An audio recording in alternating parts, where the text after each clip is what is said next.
greatest sports debate show on the internet. I will take my victory lap now because who was the one that was saying the Buffalo Bills window is closed? Oh yeah, that's right. It was me. Championship rings.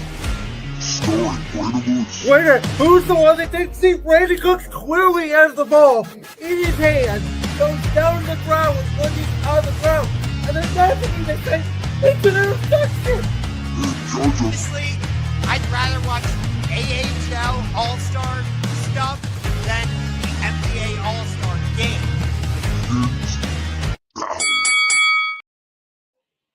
This may be one of the biggest championship rings we've ever had. Welcome to episode number 117. I'm the host of Brandon Lewis. My co-host is the host of the Sports Room Talk Show, Unger to the Max, Josh Unger. We are not only going to be giving you an NBA playoff preview today, which we will go round by round and declare who we think will host the Larry O'Brien Trophy in June, but we will preview WrestleMania Saturday, WrestleMania Sunday. Josh, I know me and you have both been hyped up for this one for a while. Yeah, there's a lot of meat on this bone, I can tell you that. So stick around. Before we get to our NBA playoff predictions, Josh, I didn't tell you this before the show because I wanted you to be surprised. I went back and I found our original NBA predictions from earlier this year. So I'm going to go ahead. I'm going to pull up what you're going to see here first is going to be our Eastern Conference predictions. And so you can see for the most part, we were both too high in Orlando. I obviously was way too high in Chicago. We both kind of thought Boston was going to be in that 5 or 6 range. We didn't know Tatum's injury. We both thought Indiana would hold float without Tyrese Haliburton. That was clearly wrong. And obviously, I think the biggest, difference here as well is the ascent of the Detroit Pistons. We both had them in that 4 or 5 seed range. Obviously, they turned out to be the number 1 seed. Aren't you forgetting something? At number 6? I said I was higher on the Bulls. You were higher on the Raptors. And who ended up making the playoffs? Well, the Raptors did, and they ended up being the 5 seed. And in fairness, the Bulls were in contention until about January. And then they decided, let's have 9 point guards on our team, which is why they fired everybody in the front office. So that's another victory lap for me. Thank you. So let's then take a look now. I'm going to present to you our Western Conference predictions. And you can see I was very high on Houston, more so than you, that you were high on them. Again, we both had the Spurs relative at a 4 or 5. My biggest miss was obviously Dallas and Golden State. With Dallas, I thought, Anthony Davis and Kyrie could come back by midseason and they could make a run. I thought Cooper Flag would be really good, which obviously he was, but it's not enough when Kyrie doesn't come back and you trade Anthony Davis to the Wizards. And then obviously you thought the Jazz, with their young talent, would be able to make some noise, and they decided, no, we'll wait and do that next year. Yeah, I thought with Lauri Markkanen, Walter Clayton Jr., Ace Bailey, and Keontae George, I thought, okay, that's a nice core. They could sneak in as a play-in team and grab that number 8 seed. Clearly, I was dead wrong about that. I was also wrong about the LA Clippers. I mean, you were kind of right. I mean, I didn't even have them in the playoffs. I think that they could still be an 8 seed. They obviously play in the play-in game tonight against Golden State. Actually, that play-in game is tomorrow. Oh, you're right. It's Phoenix tonight. My bad. Yes, it's Phoenix against Portland. And then in the Eastern Conference, it's Miami against Charlotte. But I think the Spurs really exceeded my expectations for them. I thought they would be a solid team, but I didn't think they would be nipping at OKC's heels all season.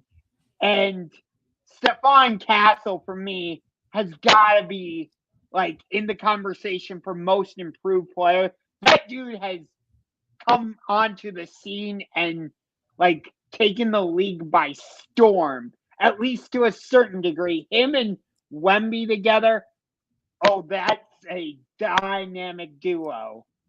And, I was a little bit down on OKC because I thought they'd sort of take it easy in the regular season and go full throttle in the postseason. And they still ended up being the number 1 seed with a very similar record to last year. Yeah. And we were both basically correct about Denver.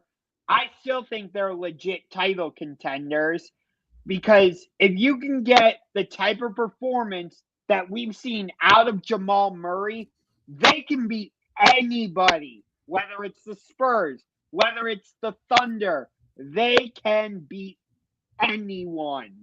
And lastly, before we get into our predictions for the playoffs, I'm going to show you our predictions for what we had for the NBA Finals.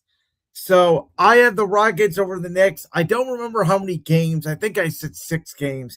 And you had the Denver Nuggets over the Cleveland Cavaliers in the Lewis Family Bowl. Because my brother's from Denver. I'm obviously from Cleveland. I've seen these two teams play at Ball Arena. And both of our finals matchups are still technically alive. That is correct. I think yours will go down earlier than mine or it could go down at the same time. We'll see. Yeah, I think it is important to note neither of us had Oklahoma City. Yes. We'll get into that. So with that in mind, let's transition now. I'm going to get these off the screen and let's go into our NBA playoff preview. Obviously, we got to start just quickly with the playing games tonight. You already mentioned it. We got the Hornets and the Heat, and then we have the Suns taking on the Blazers. I'm going to do it like this. So I think Charlotte is going to win tonight against Miami, but that is the 9-10 matchup. That's not the 7-8 matchup because there is a scheduling conflict with Philadelphia tonight. Say to the Orlando and Philadelphia tomorrow. I think Charlotte is going to not only beat Miami, but I think they will beat the loser of the 7-8 game, which I think will be Philly. So I have Orlando as the 7. I have Charlotte as the 8. Out west, I think Golden State, obviously Curry, Al Horford, Porzingis, they're on a minutes restriction. They don't even want to play in the play-in tournaments. I have the Clippers winning that one. And I do have the Clippers beating the Blazers, who I think the Suns will beat tonight. I have the Suns as the 17 in the West taking on the Spurs. And I have Kawhi Leonard, our former point guard, Darius Garland, and the Clippers taking on OKC in round 1. So I agree with you about the Hornets winning tonight. And I agree with you about Phoenix winning tonight. However, tomorrow, no. I think Orlando is a dysfunctional franchise. It sounds like they are going to fire Jamal Mosley. And I know Philly has their own issues. Joel Embiid isn't healthy, but they've got Paul George. They've got Tyrese Maxey. It's in Philly. I've got the Sixers winning. And that will set up a matchup between the Orlando Magic and the Charlotte Hornets. I know Orlando has Paolo Banchero, but Charlotte has been playing really well. I love Brandon Miller. Con Knipple, I think he's the rookie of the year, not Cooper Flagg. I've got the Charlotte Hornets advancing to the playoffs to take on the Detroit Pistons as the number 8 seed. And I've got the Philadelphia 76ers taking on the Boston Celtics in round 1. So, I'll be honest with you. I forgot to go through the West. My bad. Go ahead. So, for tonight, like I said, I've got Phoenix. So, I think Phoenix takes on San Antonio, which, of course, that's always a fun playoff matchup. We've seen that before. back in the Steve Nash, Tim Duncan days. And then, yeah, I don't think the Warriors really care. Like you said, Steph is going to be on a minutes restriction. So I got the Clippers taking on Portland. And even though it's in Portland and the Trailblazers have Denny Avdia, I'll take Kawhi Leonard. So Clippers, Thunder, and then it will be Suns, Spurs. And I think just quickly, we should acknowledge, I can't believe I'm saying this, but acknowledge the Blazers real quickly because their season went up in smoke like the first day of the season. Their head coach, Chauncey Billups, got arrested as a part of a gambling scheme. Could have went completely off the rails. And so the fact that they couldn't even be a playoff team is a credit to what they've been through this season. And they got some talent, obviously, developing there. When Damian Lillard gets back next year, obviously the West is tough, but you would think that means they're going up in the standings, not down. I also want to give credit to the Phoenix Suns because nobody expected them to be in playoff contention, let alone the play-in tournament. You know, they trade away Kevin Durant. They get back Dylan Brooks and I forget Jalen Green, I believe it was. And they've turned themselves into a very decent team. They've got Devin Booker. So maybe they could be a dangerous team if they continue to build things in a couple years. So let's get into the first round. We both have Detroit taking on Charlotte. And the Hornets, you mentioned it, Con Knipple, he's probably going to finish second. Certainly has an argument for Rookie of the Year, but I do think it's going to go to Cooper Flag, especially with the recent push he had over the last couple of days. Typically, Rookie of the Year doesn't really mean much in terms of record. It's more of a stat award, in my opinion. It's more of a looking forward award, and I do think voters think Flag has a higher ceiling than on Knipple, whether you agree with that or not. Which, by the way, I don't agree with that. I think, like, how your team does should be taken into consideration because, like, Cooper Flag was the number 1 overall pick. So he should have an impact on winning. And yet, Con Knipple was, I believe, the number 4 overall pick, if I'm not mistaken. And the Hornets are on the verge of making the playoffs. So I would argue that your argument gets a little bit knocked down there when you have a number 1 pick in Victor Wembanyama, who the first year he was there in San Antonio, and now we think, by the way, he may be the best player in the world. The first year there, he won 20 games. So most rookies do not impact winning in the NBA, especially at the top of the draft. You know, even in recent, our history here in Cleveland, we had a number 1 overall pick in Kyrie Irving. Didn't play a lot in college. We won, 20, 21 games that first year. He still won Rookie of the Year. Yeah, and I will admit, I don't love that. Like, shouldn't Rookie of the Year be at least a certain extent about what type of impact you have on your team in terms of standings? No, because rookies almost never impact the NBA in terms of standings. You look historically at top 3 picks, most of them do not even sniff the playoffs their rookie year. And yet, Con Knipple has guided the Hornets, or has been a huge part of why the Hornets have had this He's turnaround. a part of it. I mean, I wouldn't call it a huge part. They have other young guys, LaMelo Ball, Brandon Miller.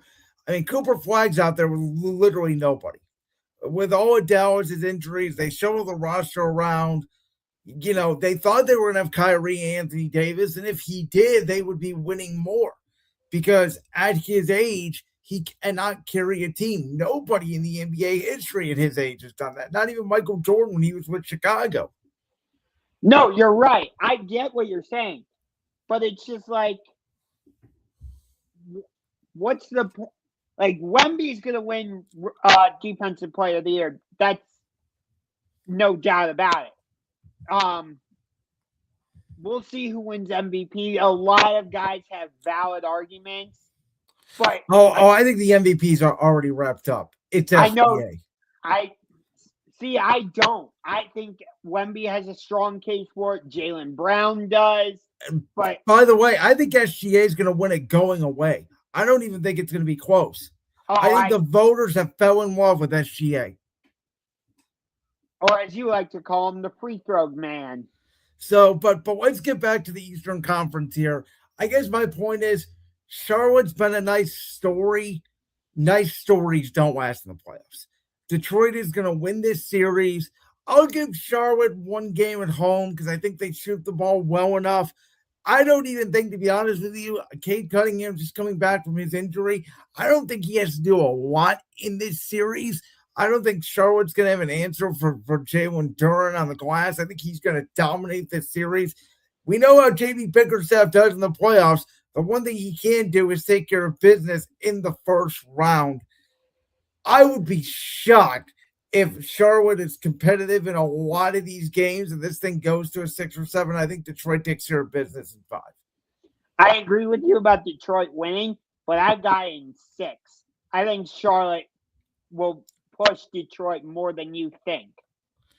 So you have Philadelphia going to Boston. I have Orlando going to Boston.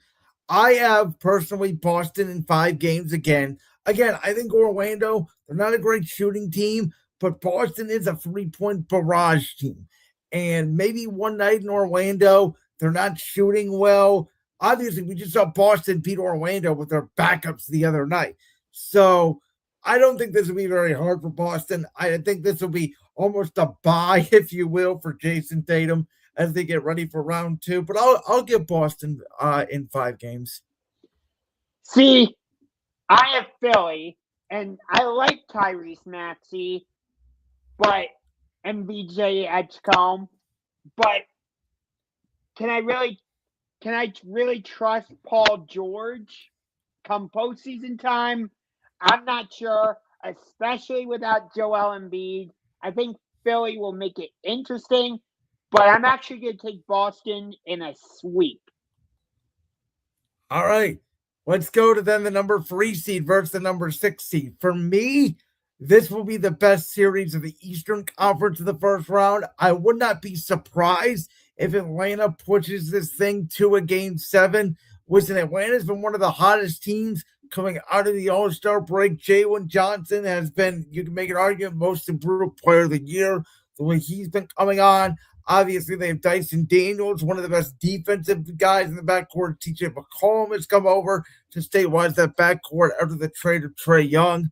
But I've been saying it all season. I feel like the Knicks are built more for the playoffs than they were the regular season. I think Mike Brown and his defense are going to shut down the Atlanta team that's not a very physical team. They're more of a jump shooting team.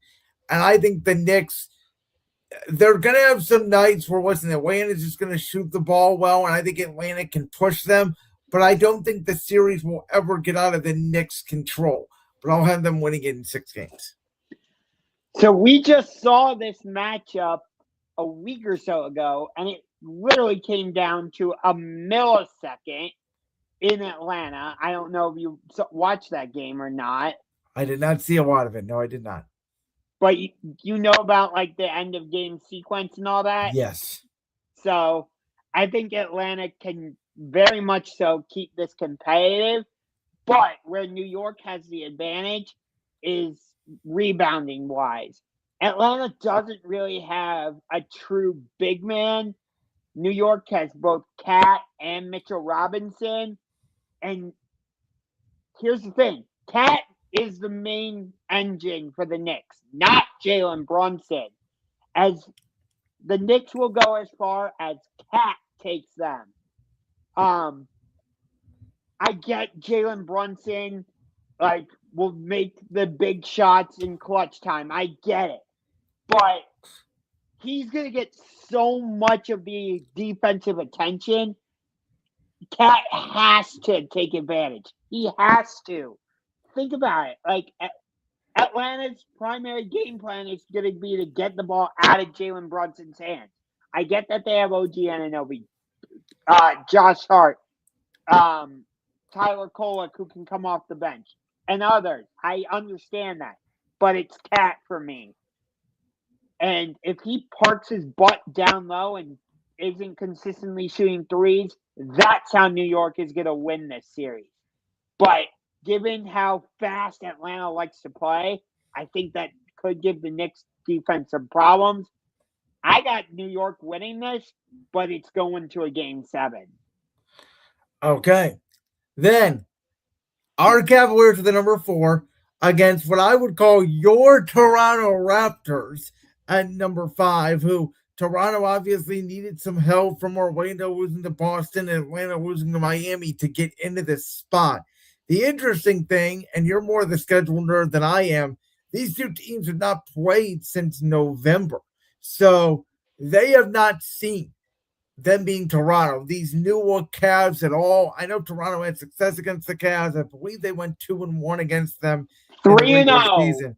3-0. But again, that was swept us. But again, that was all in November. I don't even think Darius Garland played in at least one of the games, if not two of them. I know we played them once on Halloween, and Lonzo Ball was our starting point guard. Correct, yes. In like 2 of those. But I will tell you this. I did not want to see the Toronto Raptors as our first round opponent. I really did not. This team scares me. And it's not just because they swept us in the regular season series 3-0. Again, I understand that was prior to us trading for James Harden. That was prior to us trading DeAndre Hunter and getting Keon Ellis and Dennis Schroeder. And that was prior to us trading Lonzo Ball and making all these other roster changes. I understand that. But Toronto, they have Brandon Ingram. They have Scotty Barnes, Jakob Poeltl, Grady Dick, Emmanuel Quickly. They have size. They have length. They are a tenacious defensive team. They will get their hands in the passing lane. This team scares me. I did not want to see the Raptors in the first round. Do I need to bring up the clip of last year when you said the Miami Heat scare me in round 1, and then the Cleveland Cavaliers went on to beat them by a record playoff margin in a 4-game sweep in round 1? Because that's how scared I am of the Toronto Raptors, aka Goose Egg. I don't think any of these NBA Eastern Conference first round teams besides Atlanta are a legitimate playoff team. And I feel like, and I've said this all year, the East is down to 4 teams. The Pistons, the Celtics, the Knicks, and the Cavs, 1 through 4, the way they're seated in that order. I'll take Cleveland. Toronto's a tough place to play. I'll give the Raptors 1 game, but I think it's going to be Cavs in 5.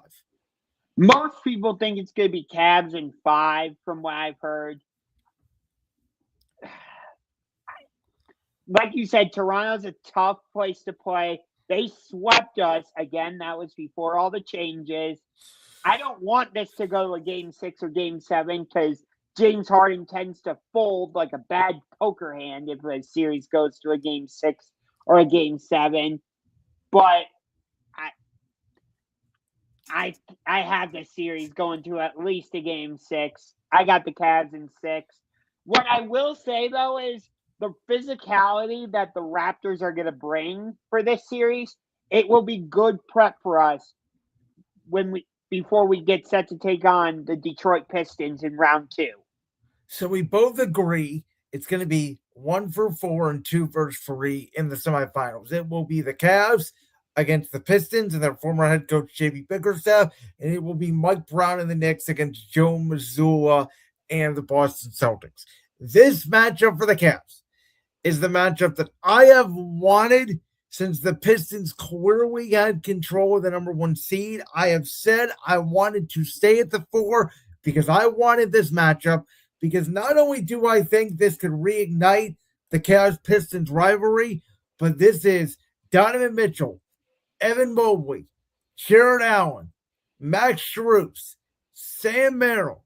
This is their chance at revenge on their former head coach, J.B. Bickerstaff. And these Pistons this year remind me a lot of last year's Cavs.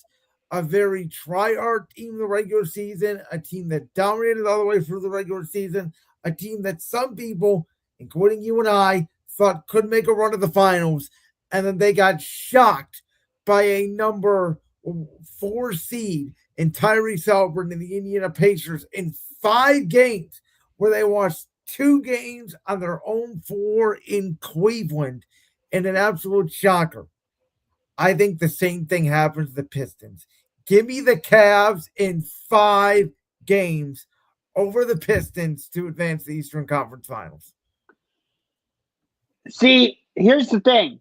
A lot of people think the Cavs are soft, and that Evan Mobley and Jared Allen aren't going to be ready for the physicality that the Pistons are going to bring, which is why in that regard, like I said, I like that the Raptors are our first round opponent because they are going to bring a taste of that physicality, that toughness that Detroit also has on their side. But I think this is going to be a physical battle. I like Detroit more than you do. The Pistons showed that they can beat us even without Cade Cunningham. I know that game went into overtime. We didn't have all our pieces, but still. And there was also some horrendous calls in that game that all went Detroit's way. Yes. I believe we split the regular season series with the Pistons 2-2. So I think they are very evenly matched. I think this is going to a game 7, which James Harden is allergic to. But I'm actually going to take the Cavs. James Harden gets over his game 7 demons. Donovan Mitchell finally gets to the conference finals for the first time in his career. Spoiler alert, I don't have them going to the NBA Finals. Okay, let's get to the Knicks Celtics. And I cannot unsee what happened last year. Jason Tatum injury or not, I think the Knicks were going to win that series. And I get they have a new head coach. It's not Tom Thibodeau anymore. It's Mike Brown. But the Celtics are a jump shooting team, and they don't even have Drew Holiday anymore to guard Jalen Brunson. You know, it's been Derek White, who's been sort of their primary point guard. I don't think he can really stay in front of Jalen Brunson. I think the Knicks' ability to use the lights of again, a Josh Hart, OG Anunoby, Mitchell Robinson, Cat, as you say, getting more down low. I think they get physical with Boston. I think Boston will be more prepared for it. But again, it's almost like, to me, I think the Celtics sort of think that they're back to being the big bad Celtics and nobody can beat them now that Tatum's been back and he's been playing well and his minutes have increased. But I think history repeats itself. And I have the Knicks once again taking down Boston in 6 games the exact way they did it a year ago. This is where we disagree. I think Boston has vengeance on their mind. I got the Celtics winning this series. Jason Tatum is going to want to go back into Madison Square Garden.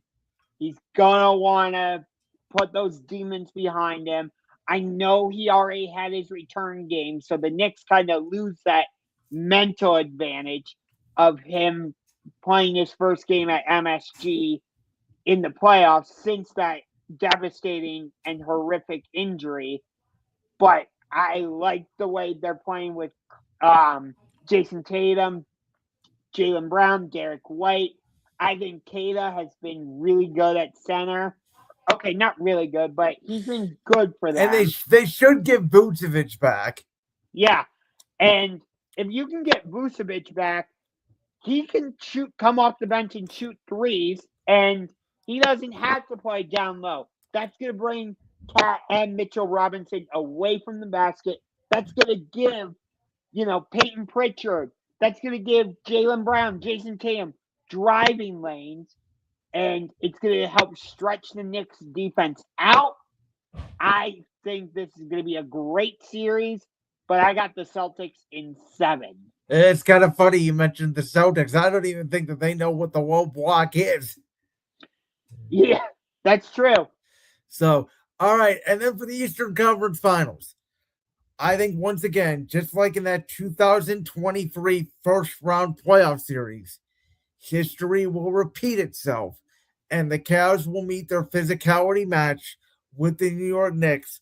And I have the Knicks who would have home court in this series. It would be a 3-4 with the Knicks getting home court. I have them beating the Cavs in 5 games. I think Donovan Mitchell and James Harden both struggle in MSG.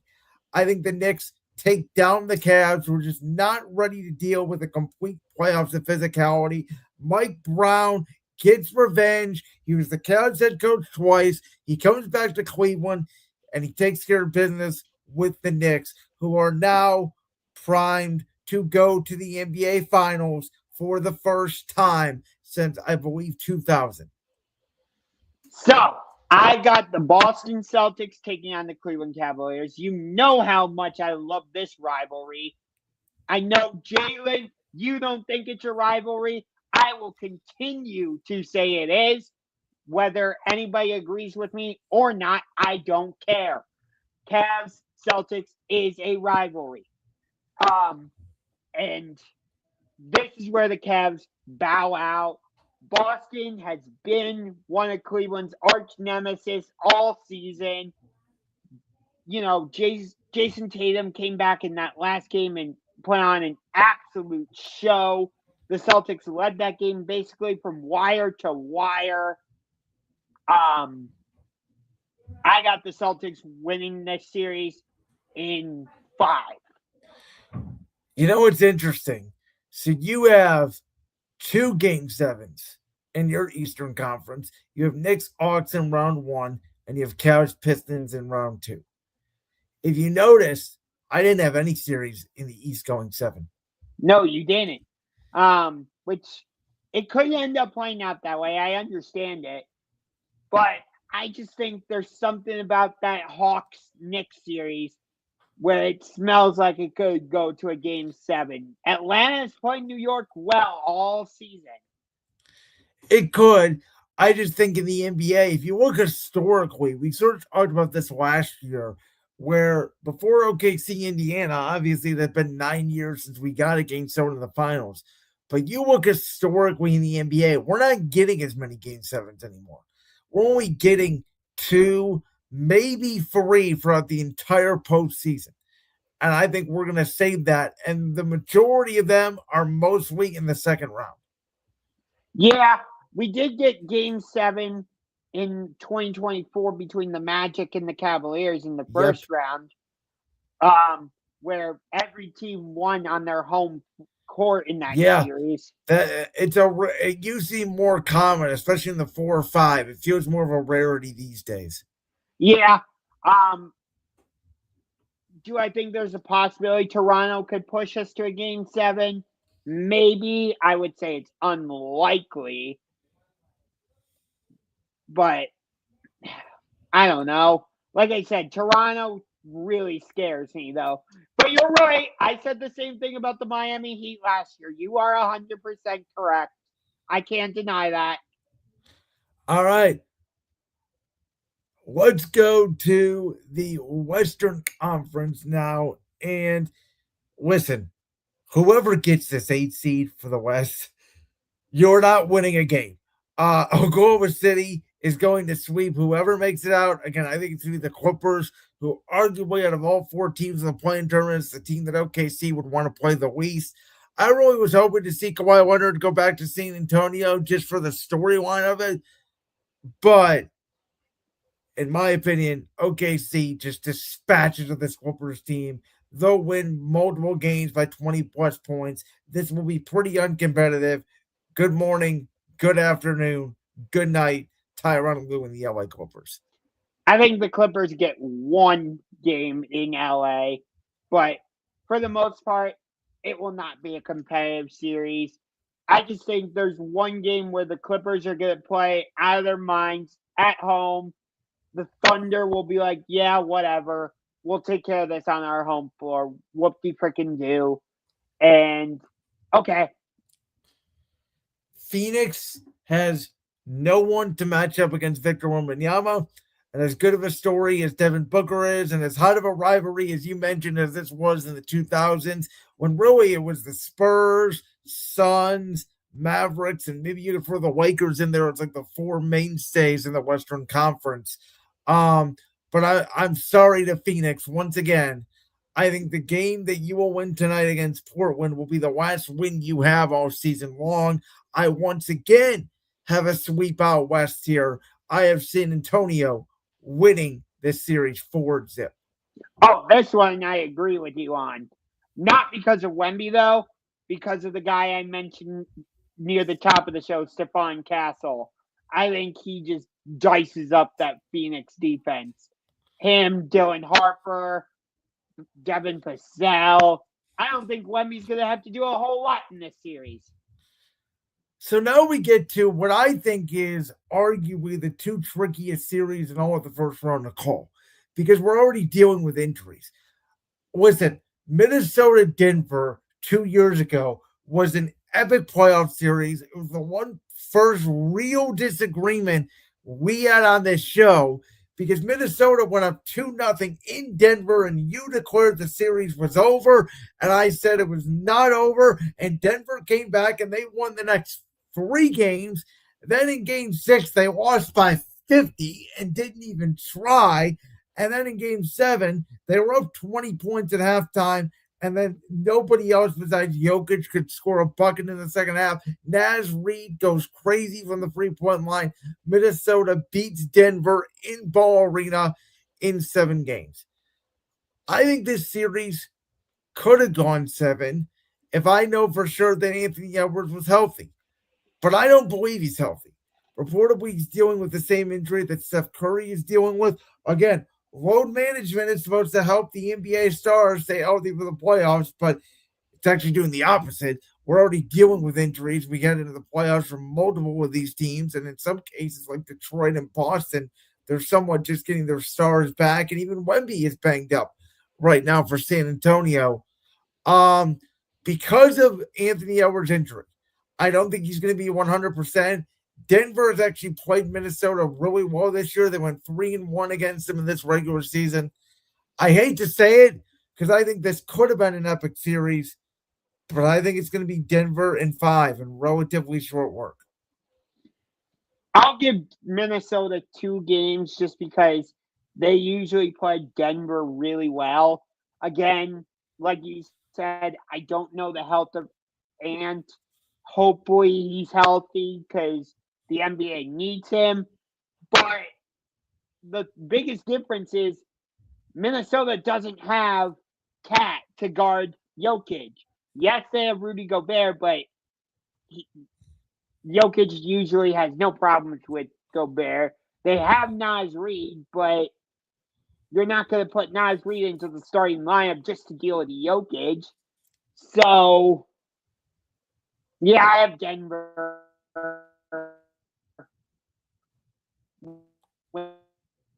winning in 5 like you do. Josh, you're really breaking up there, bud. Yeah, I see that. Hold on. Sorry for the technical difficulties on the live broadcast. Josh, you may have to just remove yourself and come back in. There you go. So sorry for the technical difficulties. I will start by jumping into this Houston LA series, the 4 or 5, which, the Luka Doncic and Austin Reeves injuries have really hurt this series. It was funny because about a couple weeks ago, the Rockets were the one team that everybody wanted to play in the first round because they were dealing with the Kevin Durant burner account issues, and it seemed like their team was just a complete mess. And now, all of a sudden, the Rockets have been red hot, and the Lakers are the team dealing with injuries. Obviously, Austin Reeves is not going to play in the series at all. Luka Doncic just returned from Spain today. They are really trying to get Luka Doncic back in time for this series because I think they do feel like the Rockets the Rockets are a good matchup for them. In my opinion, I do feel like Sengun could dominate this series and could be the key to it. Let's see. Okay, Josh is not there, it looks like. Um, Again, I think the Lakers season, unfortunately, has come down to injuries. I am holding out hope that maybe Luka Doncic can come back by about game 3, game 4. Maybe they can salvage this series. Because I'm optimistic, I'll say this is the one playoff series that goes 7 games in the first round. I'll take the Lakers in 7, but I could be 100% wrong. And again, it really comes down to, in my opinion, the injury of Luka Doncic. Because if he just does not come back, Houston should win this series in probably 5 games. So that would be my other prediction for the series is Houston just rolls over the Lakers. LeBron just doesn't have enough help. And the Lakers season ends. And then there's a big offseason discussion in LA, obviously, about what you do with the pieces of LeBron, Luka, and Austin Reeves. Do they fit? Do they not? For Houston, you guys saw earlier in the show, I had predicted them to be the NBA champion. And my predictions kind of all went up in smoke when Fred VanVleet went down in the preseason. And I thought that Reed Shepherd could come in, fill in pretty well at point guard. Obviously, he has not done that. Ime Udoka made the NBA Finals as the head coach of the Celtics in 2022. We know he can coach. And Kevin Durant was supposed to be that perfect guy for Houston. You guys remember I was all for Houston making that trade for Durant with Ahmed Thompson. I thought would step into more of that leadership role. It did not really work out. So, Josh, I said for me, this Rockets-Lakers series really comes down to the health of Luka Doncic. I know the Lakers are trying to get him back. It is so unfortunate because the weird thing is, a couple of weeks ago, we all thought the Rockets were the team you wanted to play in round 1 because they were going for turmoil. Now the Lakers are the team you want to play in round 1. So I basically made 2 predictions. If Luka doesn't come back, I think the Rockets take care of business easily in 5 games. If they can get Luka back by about game 3, I think the Lakers could push this to 7. And I do want to see LeBron and crew at least advance past round 1. So I will say this is the one series that goes 7 games, and I'll take the Lakers in 7, but I could be totally wrong. I don't trust the Lakers. I think JJ Redick's going to run into the same problem he had last season where he runs LeBron into the ground for 45-ish minutes. Even though they don't have Fred VanVleet, I just trust the Rockets a little more. I got the Rockets in 5. I really don't trust the Lakers. No, that's fair. I said if Luka doesn't come back, I think the Rockets are going to win this thing in 5.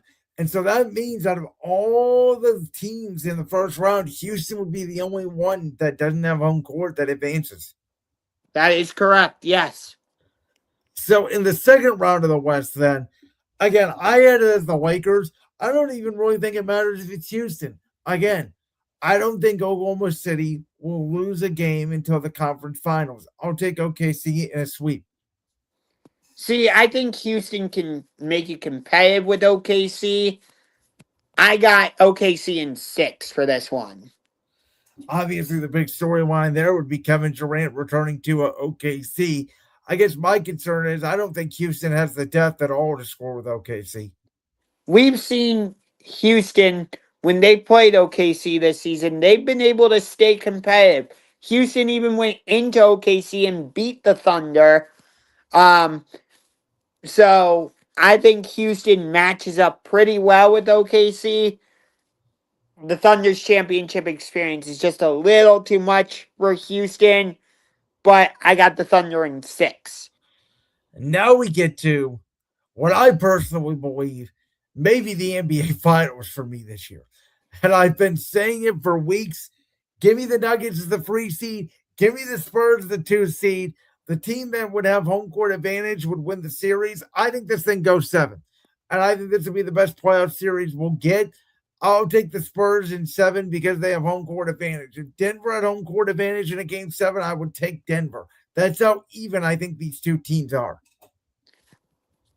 as much as I love the Spurs and I want to see a Spurs Thunder Western Conference Finals, I think this is where the playoff inexperience of the San Antonio Spurs bites them in the butt.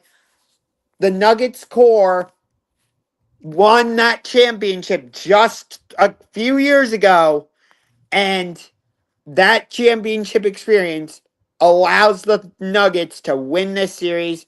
Like you said, in 7, I think Jokic is able to outdo Wemby. But again, I think it's the others. Jamal Murray, Aaron Gordon, some of the others too. Not they Yeah, don't.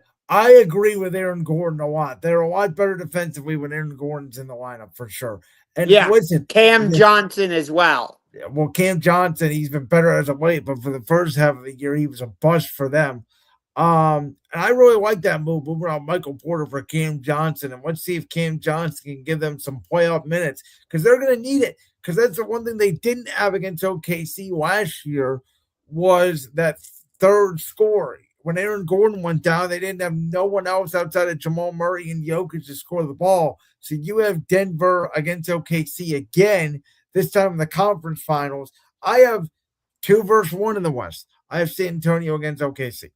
Yes. I think it's a no-lose situation for NBA fans, whether it's Denver OKC or it's San Antonio against OKC. I think either way, we all win because either series would be fantastic. So I have the Spurs beating OKC. I just think that the Spurs have been the team of destiny all year long. I think that I know OKC has had the better record. I think the Spurs have been the best team from top to bottom in the NBA this year. And I think the Thunder, I know they have the playoff experience, but the Spurs are 4-1 against them because they played a NBA Cup game against them as well this year. I think they just have OKC's number. And I think Wemby, this is where he shows the world you were wrong to give SGA the MVP. SGA is not the next Michael Jordan. He is not the best player in the world. I'm the best player in the world. And him and Stephon Castle and De'Aaron Fox and those guys, Dylan Harper, they go and they take down the defending champions. What you're saying is totally valid. With this Denver OKC series, Denver was OKC's toughest opponent last season. I know the Pacers took the Thunder to a game 7, but oh no, I fully believe that Denver wins that game. I think Denver, you're looking at the NBA champion last year. I really do. yeah, I think Denver matches up really well with OKC, but like you were just saying, it's gonna be the others. No, outside of Jamal Murray and Jokic, because we know what we're gonna get from the two of them. It's Aaron Gordon, it's Cam Johnson, it's Bruce Brown is back, who was a major piece of their championship team defensively that they did not have a year ago. That is correct. Christian Braun as well. Yes. I think if we get Nuggets Thunder Part 2, it's gonna be, I don't know if it'll be as good as Part 1 last year, but I think it would go to a game 7. And the fact that it's in OKC, they have that championship experience. They are the defending champs. If you want to if you want to take the crown, you got to knock out the king. But SGA isn't giving up his crown that easily. I got OKC going to the finals to take on the Boston Celtics in a matchup of the last 2 NBA champions. That will be epic theater. I can't wait. Jaylen Brown against SGA. Hopefully a healthy J-Dub going against Jason Tatum. Sign me up. Yeah, that'd be a very good series. Listen, I think my series won't be a very good series. I have the Spurs and the Knicks, who I think the NBA would love because it's like their old dynasty against New York and a guy that you can market in Wemby. It'd be a very marketable series, but it wouldn't be a very long series. I think the Spurs they could sweep the Knicks, but I'll give the Knicks one game in MSG. Again, I know the playoff experience. I get it. And they're going to have to go through wars with Denver and with OKC. But I think the more games they play, the tougher they will get. And again, I know this team is young. I know they don't have the experience. But you watch them on paper, and they arguably may not have the depth of OKC, but they have just as much star talent. And they're younger. And I would argue they're just as athletic. And I just think they are a team that nobody expected. And it's very similar to the way Greg Popovich's Spurs started off with, first it was Duncan and David Robinson. Then it was Duncan, Tony Parker, and Mano, where it was like, yeah, they're good. They may be championship material. But no one expected them, I guess, to be in championship contention every single year. And yet they ended up winning 3 out of 5 titles. So that's the way I look at San Antonio. Yeah, and also the fact that, they kept the same core, and what did they end up winning? 5 championships, I believe it was? Correct. 99, 03, 05, 07, and then 2014. Don't remind me about that 07 series. How about 2013? The Kawhi Leonard misses a free throw, the rebound, by Bosh, the kick out to Allen. The Spurs thought they had the title won. Miami fans are leaving the building. I think besides Cavs Warriors Game 7, that may be the most iconic NBA game of all time. Heat Spurs Game 6, 2013. That was one of the best games I have ever seen. I've gone back and watched that game probably, oh God, I don't know, at least 10 times since then. It might even be more. But what's your prediction then for OKC Boston?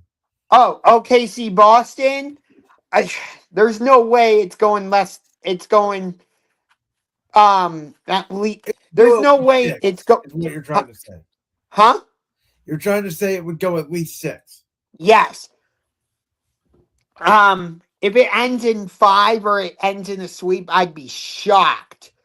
Because I think these two teams match up so well. And it's the last 2 NBA champions. I know Boston doesn't have all their pieces from that championship team, but to me, it doesn't matter. They still have Jason Tatum. They still have Jaylen Brown. Joe Mazzulla is their head coach. And it would just be such good TV to watch Jaylen Brown go against SGA.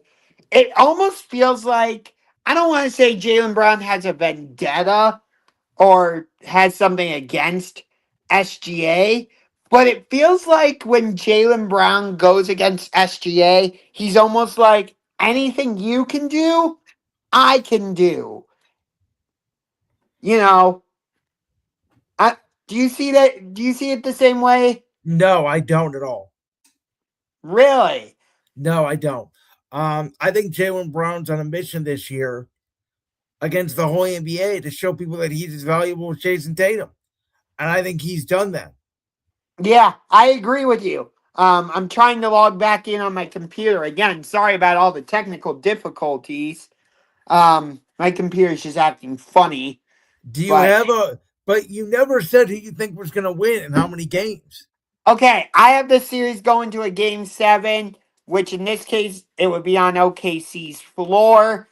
And being in Loud City, SGA takes advantage, and the OKC Thunder go back to back. In back-to-back Game 7s?